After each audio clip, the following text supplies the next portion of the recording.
Chers compatriotes, camarades résistants, combattants, la chute du régime politique de l'imposture et de l'occupation qui trône par défi dans notre pays est imminente. Et comme dans tous les systèmes fondés sur le socle des mensonges et illégitimité, des causes endogènes et exogènes qui étayent cette assertion sont implacables et sans équivoque. Dans le camp des tenants du pouvoir d'occupation, des signes annonciateurs de l'apocalypse sont irréversibles, n'en déplaise l'imposteur rwandais qui s'est fait appeler frauduleusement Joseph Kabila et ses collabos turiféraires congolais qui s'agitent comme des diables dans un bénitier pour se maintenir ad aeternam au pouvoir pour échapper au châtiment du vindicte populaire. Mais l'envers du décor est tout autre. La peur les ténaille et leur glace les tripes. Beaucoup sont ceux qui se préparent déjà pour prendre la poudre d'escampette à la recherche de pays d'Asie. Les résistants combattants, éparpillés dans le monde entier, se préparent aussi à leur tour à les accueillir de la manière dont nous sommes seuls à connaître la qualité. Au sein de l'armée nationale congolaise, des stupides et des connards de l'espèce de Didier Etumba, chef d'état-major de FARDC, se plaît à conseiller l'imposture, à se cramponner mordicus au pouvoir, quitte avec le soutien des milices rwandaises déjà infiltrées dans notre armée, de flamber le pays tout entier et de transformer la capitale congolaise en un brasier en cas d'essence. Peine perdue, car le peuple congolais de la République démocratique du Congo est décidé de capturer l'usurpateur rwandais par tous les moyens pour lui faire subir des traitements qui furent réservés à Nicolas Ceausescu de Roumanie et à Samuel Doe de Libéria. Par ailleurs, d'aucuns ne sauraient oublier un seul instant l'origine criminelle, la nature et le mode opératoire ô combien abracadantesque ayant été utilisé par l'Occident esclavagiste et ses sous-traitants nègres de service pour placer leur cheval de Troie à la tête de notre pays, et ce après l'assassinat sous leur caution de Laurent Désiré Kabila. Et personne ne peut oublier un seul instant que cet assassinat crapuleux d'un chef d'État en exercice fut l'œuvre machiavélique de Paul Kagame, annoncé avec fracas et joie par un certain Louis Michel, commissaire européen belge francophone d'alors, parrain mafieux de première heure de l'imposteur actuel au pouvoir. Suivez mon regard. Ce crime de lèse-majesté n'est pas nouveau au Congo de Vita Kimpa. Notre jeunesse a le droit de savoir que depuis l'assassinat, le 17 janvier 1961, du premier ministre élu, Patrice Emery Lumumba, tous les systèmes politiques qui se sont succédés et leurs chutes respectives les ont été par la seule et l'unique volonté des Occidentaux.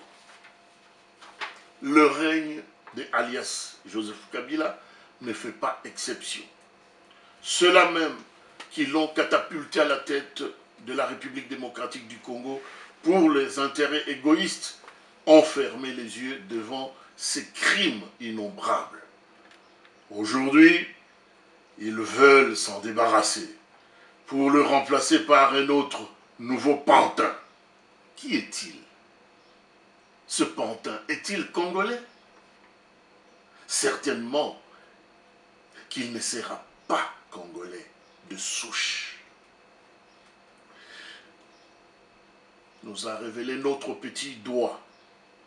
En effet, les Kengo Wadondo, les Kamere, les Bizimakaraha, les Ruberwa, le Nyamungaru sont déjà alignés pour prolonger l'occupation de notre pays. Aujourd'hui, plus qu'hier, notre pays, le Grand Congo, est devenu un État manqué.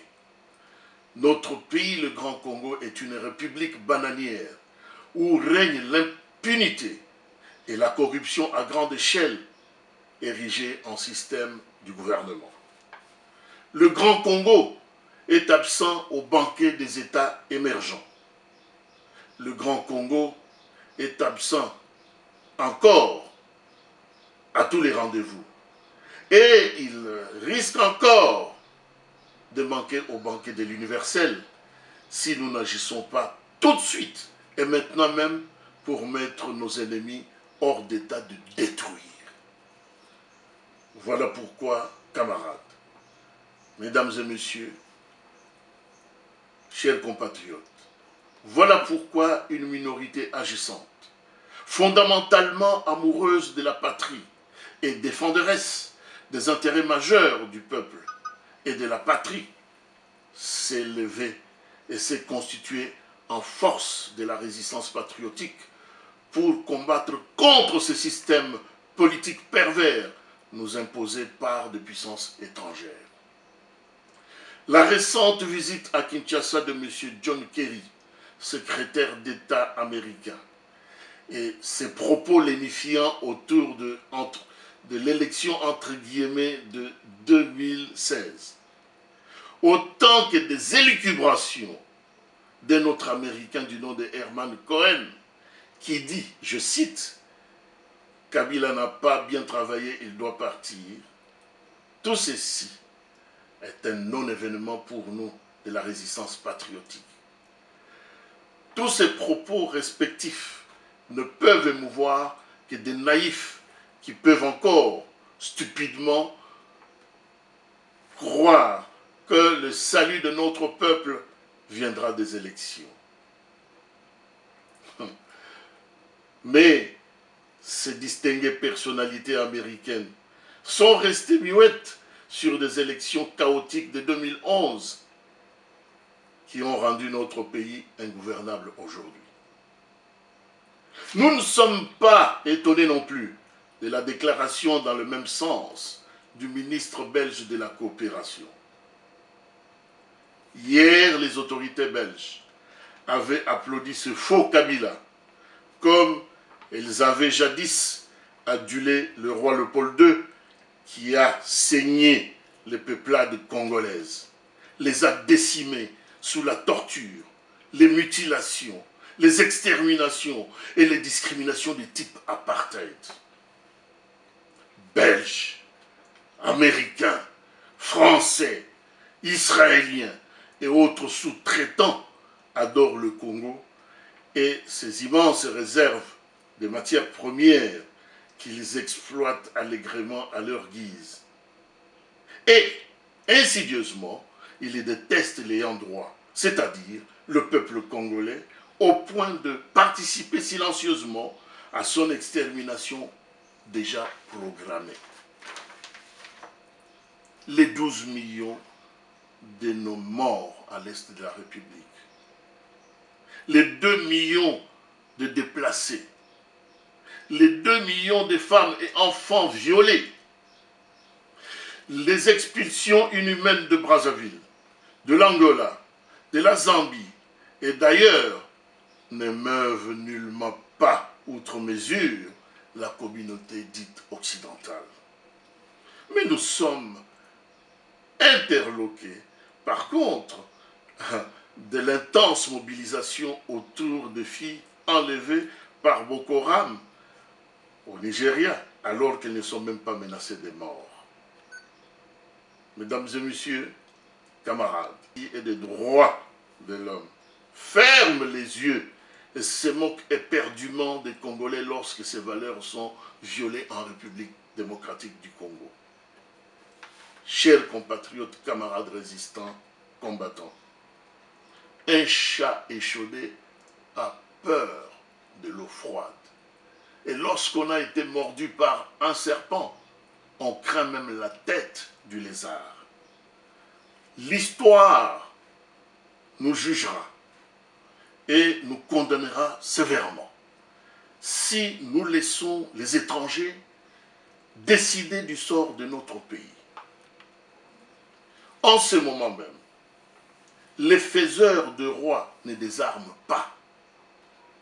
Ils agitent l'épouvantail de l'élection présidentielle en 2016, passant malicieusement sous silence le contentieux de fraude massive de ce qui avait tenu lieu d'élections présidentielles et législatives de 2011.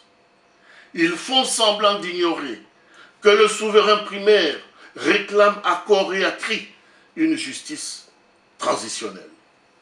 Cela ne les regarde pas car ils ont déjà dans leur escarcelle un nouveau nègre de service pour remplacer l'usurpateur actuel au pouvoir.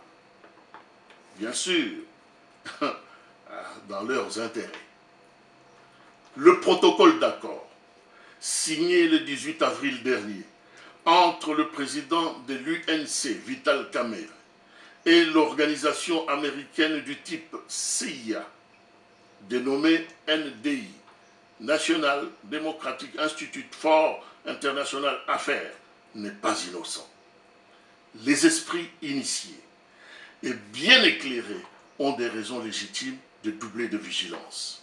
Cette institution qui dit œuvrer pour la promotion de la démocratie en finançant certains partis politiques de pays du Sud est par contre affole et indifférent dans son propre pays lorsqu'il s'agit des inégalités criantes entretenues par des oligarchies financières américaines en Amérique et même ailleurs.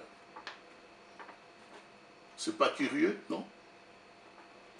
Ne laissons pas non plus, camarades, notre pays dans les mains de la classe politique actuelle corrompue jusqu'à la moelle épinière et qui accompagne ce pouvoir d'occupation dans ses élans d'avilissement de notre peuple.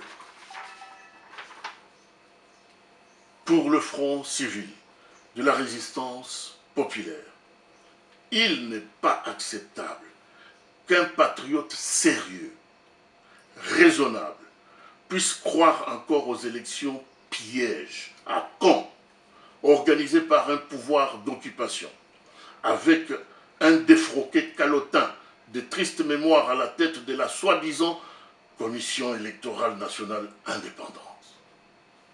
Comme l'a souligné un camarade combattant résistant, Wami Claude Kandabile, je cite, « Les patriotes résistants combattants sont des vrais représentants du peuple congolais dans ce temps d'agression, d'imposture, d'incohérence et de trahison.